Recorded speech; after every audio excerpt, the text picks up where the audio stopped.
हाय बच्चों, आज मेरे पास बहुत सारा मटेरियल है आपको बताने के लिए। लेकिन शुरू करूँगा ज़ीरो से और अंत कहाँ होगा ये मुझे मालूम नहीं है। सबसे पहले मैं आपको डेफिनेशन दूंगा रेट ऑफ रिएक्शन की। रिएक्शन का रेट, रिएक्शन की स्पीड, ये आपको पता होना चाहिए मेरे अगले टॉपिक्स हैं उनको समझने के लिए, है ना। ये एक रिएक्टेंट है ए, इससे प्रोडक्ट बन रहा है। रिएक्टेंट उसको बोलते हैं जिससे जो रिएक्शन में पार्टिसिपेट करता है, और प्रोडक्ट वो होता है जो उसका आंसर आता है कि ये इसमें कन्वर्ट हो गया, तो ये प्रोडक्ट है और ये रिएक्टेंट है। सपोज़ मेरे पास अमाउंट है इसकी 50 ग्राम स्टार्टिंग में। जैसे जैसे टाइम बीत रहा है तो ये बेचारा 10 ग्राम पर सेकंड कन्वर्ट हो रहा है प्रोडक्ट में। 10 ग्राम पर सेकंड, तो ये कितनी देर में रिएक्शन हो जाएगी? 5 सेकंड में। ये इसकी रेट है, ये इसकी स्पीड है। तो रिएक्शन का रेट अगर आपको निकालना हो तो आपको ये पता होना चाहिए कि जो आपका रिएक्टेंट है वो कितनी स्पीड से घट रहा है। यानी उसमें हर सेकंड, सॉरी, उसकी कंसंट्रेशन में हर सेकंड क्या बदलाव आ रहा है। जैसे आपको मैंने बताया कि ये 10 ग्राम बेचारा हर सेकंड कम होता जा रहा है। आपने मिनट से पहले कैलकुलेशन की और बता दिए 5 सेकंड में रिएक्शन हो जाएगी। और एक बात है, अगर ये 10 ग्राम पर सेकंड कम हो रहा है तो मेरे भाई ये 10 ग्राम पर सेकंड बढ़ भी तो रहा होगा, क्योंकि ये सारा इसमें कन्वर्ट हो रहा है। ये 10 ग्राम कम हो जाएगा, ये 10 ग्राम बढ़ जाएगा। यानी टाइम के बीतने के साथ साथ ए कम होता चला जाता है और पी बढ़ता चला जाता है ना। तो रेट ऑफ रिएक्शन क्या है? रिएक्टेंट की कंसंट्रेशन में बदलाव, जो पर सेकंड भी हो सकता है, पर मिनट भी हो सकता है, पर आवर भी हो सकता है। इस टेंशन से बचने के लिए हम बोलेंगे पर यूनिट टाइम। रिएक्टेंट की कंसंट्रेशन में पर यूनिट टाइम जो बदलाव आता है उसको बोला जाता है रेट ऑफ रिएक्शन। या प्रोडक्ट की कंसंट्रेशन में जो बदलाव आता है पर यूनिट टाइम उसको बोला जाता है रेट ऑफ रिएक्शन। क्योंकि जितना बदलाव इसमें आएगा उतना ही बदलाव इसमें आएगा। फ़र्क कितना है कि ये वक्त के साथ कम होता चला जाएगा और ये वक्त के साथ साथ बढ़ता चला जाएगा। इसका डायग्राम कुछ ऐसे बनेगा, आप लोग देख सकते हो। इधर मैंने रिएक्टेंट की कंसंट्रेशन लिख दी, ये आर का मतलब रिएक्टेंट है, ए आप इसकी जगह लिख सकते हो। रिएक्टेंट की कंसंट्रेशन है, इस ब्रैकेट का मतलब होता है केमिस्ट्री में कंसंट्रेशन, और ये टाइम है। जैसे जैसे टाइम बीत रहा है वैसे वैसे रिएक्टेंट की कंसंट्रेशन घटती जा रही है। क्लियर हो गया डायग्राम? ठीक उसी तरीके से यहाँ आ जाइए, जैसे जैसे टाइम बीत रहा है वैसे वैसे प्रोडक्ट की कंसंट्रेशन बढ़ती जा रही है। ये मैंने आपको डायग्रामेटिकली एक्सप्लेन कर दिया, जो मैं भी बकवास कर रहा था थोड़ी देर पहले। ठीक है, अच्छा ठीक है। इसका मतलब ये हो गया कि कोई भी रिएक्शन हो उसका दारोमदार, उसकी डिपेंडेंसी किस चीज़ पर होती है? रिएक्टेंट पे। अगर रिएक्टेंट है तो रिएक्शन है, नहीं तो रिएक्शन नहीं है ना। रिएक्शन का दारोमदार जो होता है वो रिएक्टेंट पे होता है, ये आपको पता होना चाहिए। और मैं आपको एक चीज़ और बता दूं, बहुत इंपॉर्टेंट है। जैसे हम चाय की पत्ती को उबलते हुए पानी में डालते हैं तो आप देखते हो कि वो जो ब्लैकिश कलर छोड़ता है, पत्ती पत्ती जो अपना कलर छोड़ती है पानी के अंदर, वो स्टार्टिंग में बहुत तेज़ी के साथ छोड़ती है गर्म गर्म पानी में। लेकिन आपसे मेरा सवाल है, क्या वो लगातार कालापन अपना छोड़ती रहती है?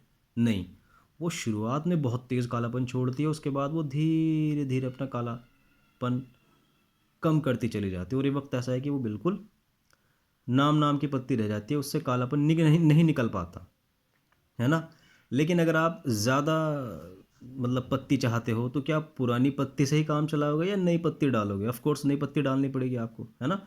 तो यहाँ पे जो सोल्यूशन का, या जो आप सोल्यूशन तैयार कर रहे हो गैस पर रखकर पत्ती डालने के बाद, उस सोल्यूशन का ब्लैक कलर इस बात पर डिपेंड करता है कि आपने पत्ती कितनी डाली। ये बात तय है।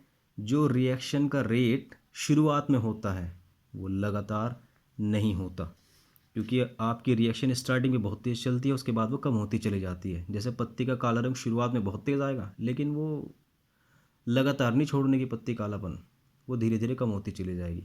तो आप यहाँ रिएक्टेंट की जगह, समझ गए, रिएक्टेंट की जगह रेट ऑफ रिएक्शन भी लिख सकते हो। तो रेट ऑफ रिएक्शन भी टाइम के बीतने के साथ साथ कम होता चला जाता है। ओके, इधर आ जाइए। अब आती है नई हेडिंग आपके पास, मॉलिक्युलरिटी। मैं समझता हूँ ये पूरे चैप्टर की ही नहीं बल्कि पूरे बुक की सबसे आसान डेफिनेशन है। किसी भी एक ही रिएक्शन चल रही, ए से प्रोडक्ट बन गया, ए प्लस बी से प्रोडक्ट बन गया, ए प्लस बी से इससे प्रोडक्ट बन गया। जितने आप किसी रिएक्शन के अंदर रिएक्टेंट देखते हो वही नंबर होती है मोलिकुलैरिटी। इस रिएक्शन के अंदर बस एक रिएक्टेंट है, इसकी 1 मोलिकुलैरिटी है। इस रिएक्शन में 2 रिएक्टेंट है, इसकी 2 मोलिकुलैरिटी है। इस रिएक्शन में 3 रिएक्टेंट है, इसकी 3 मोलिकुलैरिटी है। तो आप लोगों से रिक्वेस्ट है कि आप लोग मेरी वीडियो देख रहे हैं तो प्लीज़ कॉपी पेन लेकर बैठ जाइए, क्योंकि जिसकी जो डेफिनेशन मैं बताऊंगा उसको वीडियो को सॉरी मेरी डेफिनेशन सुनने के बाद वीडियो पॉज करके आप डेफिनेशन ज़रूर लिखें, क्योंकि ज़रूरी नहीं है कि आपकी बुक में यही लैंग्वेज मिले, टफ मिल सकती है। मैं आपको आसान तरीके से पढ़ा रहा हूँ। तो मोलिकुलैरिटी की क्या है? Total number of reactants taking part in a chemical reaction is called molecularity. किसी भी रिएक्शन में जितने रिएक्टेंट पार्टिसिपेट करते हैं वो उसकी मोलिकुलैरिटी होती है। ये 1 मोलिकुलैरिटी, ये 2 मोलिकुलैरिटी, ये 3 मोलिकुलैरिटी। मोलिकुलैरिटी को अगर मैं दिमाग में रखूँ तो रिएक्शन के 3 टाइप बनते हैं। ऐसी रिएक्शन जिसकी मोलिकुलैरिटी 1 हो उसको बोलते हैं unimolecular reaction. Unimolecular reaction. 2 reactant हैं, बाई मोलिकुलर रिएक्शन। 3 रिएक्टेंट हैं, ट्राई मोलिकुलर रिएक्शन। समझ गए? यानी मोलिकुलर का मतलब है मोलिकुलैरिटी कितनी? 3। माने रिएक्शन के अंदर पार्टिसिपेट कर रहे हैं कितने? 3 रिएक्टेंट। ओके, अब इधर आ जाइए। ऑर्डर ऑफ रिएक्शन, ये है तो मोलिकुलैरिटी जैसा ही, लेकिन थोड़ा सा अपने आप में अलग अपनी पहचान बनाए हुए हैं। ऑर्डर ऑफ रिएक्शन क्या होता है? देखो भैया जब कोई हम रिएक्शन कराते हैं तो ये बिल्कुल 100% बात है कि रिएक्शन का जो दारोमदार है वो किस पर होता है? रिएक्टेंट पर। रिएक्टेंट हैं तो रिएक्शन है, वरना वो रिएक्शन नहीं होगी। क्लियर? तो मेरी जो रिएक्शन की स्पीड है वो इस पर भी डिपेंड कर रही है और इस पर भी डिपेंड कर रही है। ऐसे रिएक्टेंट जिन पर रिएक्शन का रेट यानी रिएक्शन की स्पीड, ऐसे रिएक्टेंट जिन पर रिएक्शन का रेट डिपेंड करता हो उसको बोला जाता है ऑर्डर ऑफ रिएक्शन। अब बच्चे पूछेंगे सर जब रिएक्टेंट है तो उन पर तो डिपेंड ऑफ कोर्स करेगा ही, या रिएक्टेंट के बगैर भी रिएक्शन हो जाएगी? हैं कुछ ऐसी रिएक्शन, अब आपको मैं बताता हूँ। ऐसे रिएक्टेंट भी हैं जो रिएक्शन में होते हैं लेकिन कहते हैं कि हम रिएक्शन की स्पीड तय नहीं करेंगे। कैसे? जैसे जैसे जैसे इस रिएक्शन की जो मोलिकुलैरिटी है वो तो 2 है। मोलिकुलैरिटी क्या था आपका? Total number of reactant. इस रिएक्शन की मोलिकुलैरिटी है कितनी? 2। इस रिएक्शन की स्पीड ए पर भी डिपेंड कर रही है, बी पर भी डिपेंड कर रही है। इसका ऑर्डर 2, इसकी मोलिकुलैरिटी भी 2, इसका ऑर्डर भी 2। अब क्या होगा? मैंने इसका अमाउंट 2 ग्राम, इसका अमाउंट 2 ग्राम, 2 ग्राम मिलकर क्या बन गया? 4 ग्राम। बहुत बढ़िया। ये 12, ये कितना हो गया? 24। बहुत अच्छा। अगर मैं यहाँ कुछ ऐसा कर दूँ, जैसे आपको मालूम है कि इसका 2 ग्राम इसके 2 ग्राम से रिएक्शन कर रहा था, 12 ग्राम से रिएक्शन कर रहा था। मैंने इसका 2 ग्राम ले लिया और इसका ले लिया 16 ग्राम। मेरे भाई मेरी बहनों, इसका 2 ग्राम इसके 2 ग्राम से रिएक्शन करेगा, बनेगा 4, ये बच जाएगा 14, क्योंकि इसका 2 इसके 2 से रिएक्शन कर रहा। और अगर मैंने इसको 3 ले लिया तो इसका 3 इसके 3 से रिएक्शन करेगा और ये बनेगा 6, ये कितना बच जाएगा? 13। यानी इस रिएक्शन का दारोमदार अब इस पर है जो कम है, यही तय कर रहा है कि प्रोडक्ट कितना बनेगा। और ये है तो रिएक्शन है, वरना रिएक्शन है नहीं। अगर ए ख़त्म हो गया तो रिएक्शन भी ख़त्म हो जाएगी। बी के रहना न रहना, समझ गए आप? इसका कोई इम्पोर्टेंस नहीं है, क्योंकि रिएक्शन सिर्फ उस पर डिपेंड कर रही है जो अमाउंट में कम है। अगर मैं इसको 10 ले लूँगा तो 10, 20, ये कितना रह जाएगा? 6। यानी ये तय कर रहा कितना प्रोडक्ट बनेगा, और इसी पर रिएक्शन का इसी पर रिएक्शन की डिपेंडेंसी है। तो ए है तो रिएक्शन है, बी तो बेचारा रिएक्शन करने के बाद भी बच रहा है। तो इस पूरी रिएक्शन का ऑर्डर ए यानी 1, क्योंकि अब रिएक्शन का रेट सिर्फ ए पर डिपेंड कर रहा है। और अगर आपने इन दोनों की इक्वल अमाउंट ले ली तब रिएक्शन का ऑर्डर 2। यानी ऑर्डर ऑफ रिएक्शन क्या होता है? वो रिएक्टेंट जिनके ऊपर रिएक्शन का रेट डिपेंड करता हो, लेकिन शर्त है वो दोनों के दोनों अमाउंट में सेम से हों। अगर अमाउंट में आपने ज़्यादा ले लिया कोई रिएक्टेंट तो रिएक्शन का रेट, रिएक्शन की स्पीड उस पर डिपेंड नहीं करेगी। सबसे अच्छा एग्जाम्पल मेरे पास आता है ये वाला A+H2O। मेरे भाइयों बहनों याद रखना, जब भी आप एग्ज़ाम दे रहे होंगे और दो रिएक्टेंट में से कोई एक वाटर आ गया, वाटर हमेशा से सॉल्वेंट रहा है और सॉल्वेंट किसी भी सॉल्यूशन में ज़्यादा होता है। कुछ बच्चों को सॉल्वेंट नहीं पता, सॉल्वेंट होता है जिसमें कोई चीज़ घोली जा रही हो।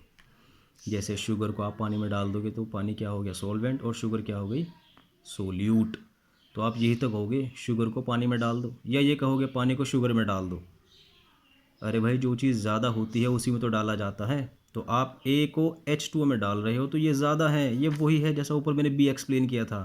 तो मेरे भाइयों आपसे रिक्वेस्ट है और बहनों आपसे भी रिक्वेस्ट है कि जब आप किसी रिएक्शन में वाटर को देख लोगे, उसको भूल जाना। इस रिएक्शन का ऑर्डर है एक, क्योंकि पानी पर डिपेंड नहीं कर रहा है रिएक्शन का रेट। एग्ज़ाम में जहाँ कहीं आपको वाटर दिख जाएगा इसको भूल जाना, और इसके अलावा जो आपके रिएक्टेंट होंगे उनको आप बताना रिएक्शन का ऑर्डर। तो इस रिएक्शन का ऑर्डर कितना है, एक। और अगर A plus B plus H2O, तब भी H2O को भूल जाओ तो A प्लस बी रिएक्शन का ऑर्डर कितना आ गया, 2। क्लियर। तो वाटर को आपको भूल जाना है। इसी तरह आपके पास ये मैंने पहले बोल दिया कि A और B दोनों की इक्वल अमाउंट है और इसका ऑर्डर बताइए, 2। A और B में B की कंसंट्रेशन ज़्यादा है, अब ऑर्डर बताइए, एक। एक और उल्टा सीधा क्वेश्चन आपसे पूछ लूँ मैं, ये एक रिएक्शन है, इसका ऑर्डर 2 है, इस ऑर्डर को मैं एक ऑर्डर बनाना चाहता हूँ, मैं क्या करूँगा। आपका आंसर होना चाहिए कि ए या बी में से किसी एक की कंसंट्रेशन ज़्यादा कर दो। क्लियर। तो आपको वाटर भी देखकर भूल जाना है और हमेशा वो सॉल्वेंट देखकर, हमेशा वो रिएक्टेंट देखकर भूल जाना है जो ज़्यादा लिया गया है। क्लियर हो गया आपको बात ये। अच्छा, अब आप क्या करोगे अब आप रिएक्शन के टाइप सुनो। जिस तरह मोलिकुलरिटी था ना, यूनिमोलिकुलर, बायमोलिकुलर, ट्राइमोलिकुलर, इसी तरह ऑर्डर है। अगर रिएक्शन का रेट एक रिएक्टेंट पर डिपेंड है तब रिएक्शन का टाइप या रिएक्शन का नाम होगा first order reaction. If the rate of reaction depends on the concentration of only one reactant, first order. अगर 2 रिएक्टेंट पर डिपेंड कर रहा है, सेकंड ऑर्डर। 3 पर डिपेंड कर रहा है, थर्ड ऑर्डर। डिपेंड ही नहीं कर रहा है, ज़ीरो ऑर्डर। यानी ऑर्डर को दिमाग में रखकर रिएक्शन के टाइप हैं first order, second order, third order, zero order. ये आपको पता होना चाहिए। जैसे था मोलिकुलरिटी, एक रिएक्टेंट है, यूनिमोलिकुलर, समझ में। इसी तरह ऑर्डर है, अगर रिएक्शन का रेट एक पर डिपेंड कर रहा है, फर्स्ट ऑर्डर, 2 पर डिपेंड कर रहा है, सेकंड ऑर्डर, 3 पर डिपेंड कर रहा है, थर्ड ऑर्डर, और अगर डिपेंड ही नहीं कर रहा है तो ज़ीरो ऑर्डर। अब सवाल उठता है कि ज़ीरो ऑर्डर हुआ कैसे। ज़ीरो ऑर्डर की एक पहचान बता रहा हूँ मैं आपको, ये है H2 प्लस Cl2 रिएक्शन नहीं होगी। पड़े तो पड़े ये रिएक्टेंट, रिएक्शन हो ही नहीं पाएगी। लेकिन अगर आपने लाइट डाल दी इनके बीच, मिनट से पहले रिएक्शन हो जाएगी। ये रिएक्शन लाइट डिपेंडेंट रिएक्शन है, लाइट की प्रेजेंस में ही होगी। लाइट नहीं है तो इनका कोई काम नहीं है, पड़े रहो ऐसे ही। तो यही नहीं, आप जितनी भी लाइट डिपेंडेंट रिएक्शन पढ़ोगे वो सारी ज़ीरो ऑर्डर हैं। एक और फोटोसिंथेसिस। भाई साहब, अगर लाइट है तो फोटोसिंथेसिस है, वरना पूरे प्लांट के अंदर लीव्स में रहने वाला क्लोरोफिल किसी काम का नहीं है। फोटोसिंथेसिस एक ऐसी रिएक्शन है, लाइट है तो ये रिएक्शन है, अदरवाइज नहीं है। सारे रिएक्टेंट पड़े रहेंगे। तो फोटोसिंथेसिस एक ज़ीरो ऑर्डर रिएक्शन का एग्जाम्पल है। H2, ये वाली रिएक्शन ज़ीरो ऑर्डर के रिएक्शन का एग्जाम्पल है। तो मैं यहाँ ये बात ख़त्म कर रहा हूँ, जितनी भी लाइट डिपेंडेंट रिएक्शन है, हीट डिपेंडेंट रिएक्शन है, वो सारी की सारी ज़ीरो ऑर्डर। क्लियर। और एक बात और ऐड कर दूँ, क्योंकि जनरल नॉलेज का भी पॉइंट डाल दूँ इसके अंदर में, जितनी भी रेडियो एक्टिव सब्सटेंस होते हैं उनका डिकम्पोजिशन भी फर्स्ट ऑर्डर, सॉरी जितने भी रेडियो एक्टिव सब्सटेंस होते हैं उनका डिकम्पोजिशन फर्स्ट ऑर्डर होगा। First order light dependent zero order, और रेडियो एक्टिव सब्सटेंस का decomposition first order. Radio active substance क्या होते हैं, जो अपने अंदर से लाइट निकालते रहते हैं, खुद ही डिकम्पोज होते रहते हैं। यूरेनियम, थोरियम, रेडियम, खैर वो तो अलग बात होगी। Rate law.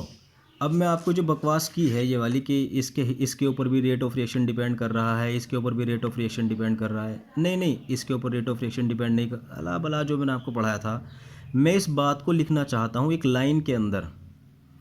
और सुनो, ए के अकॉर्डिंग फर्स्ट ऑर्डर, बी के अकॉर्डिंग फर्स्ट ऑर्डर, टोटल निकल के आया सेकंड ऑर्डर।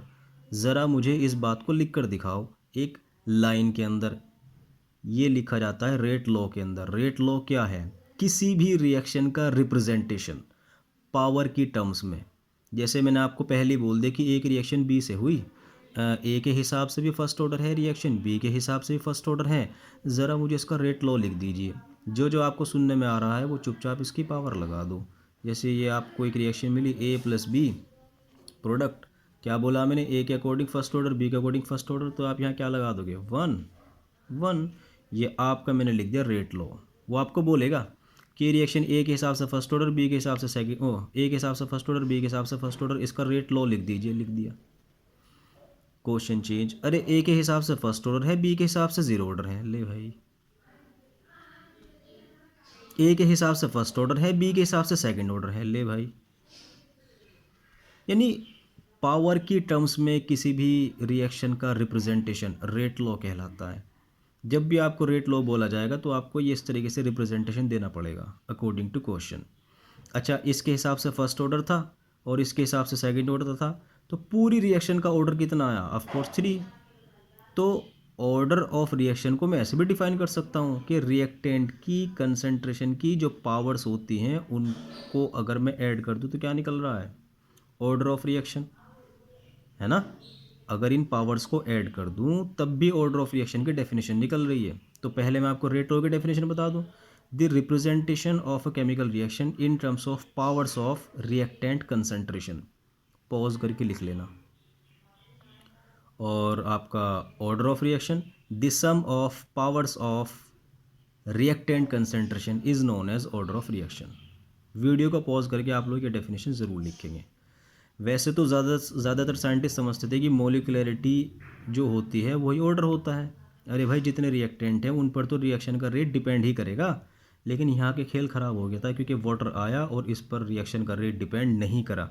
तो इस बेचारी रिएक्शन की मोलिकुलरिटी 2 थी बट ऑर्डर 1 था।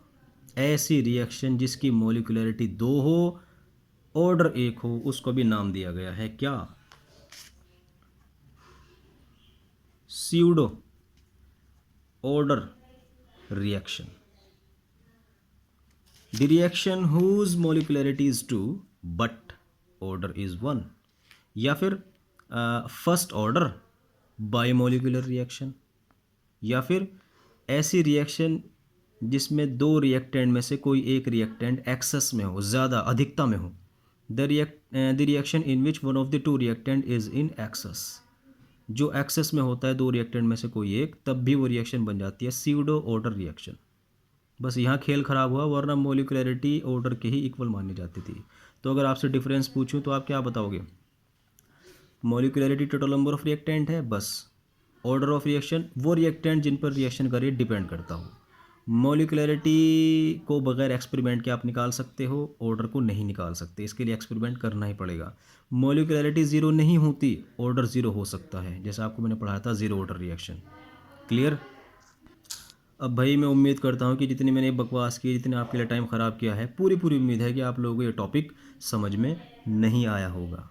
जी हाँ, मैं पूरी होशो हवास में कह रहा हूँ, आप लोगों को ये टॉपिक समझ में नहीं आया होगा। और उम्मीद करता हूँ कि अगर आप लोग समझ गए होंगे तो बहुत जल्दी भूल जाओगे। ये भी मैं पूरे होशो हवास में कह रहा हूँ। Thank you.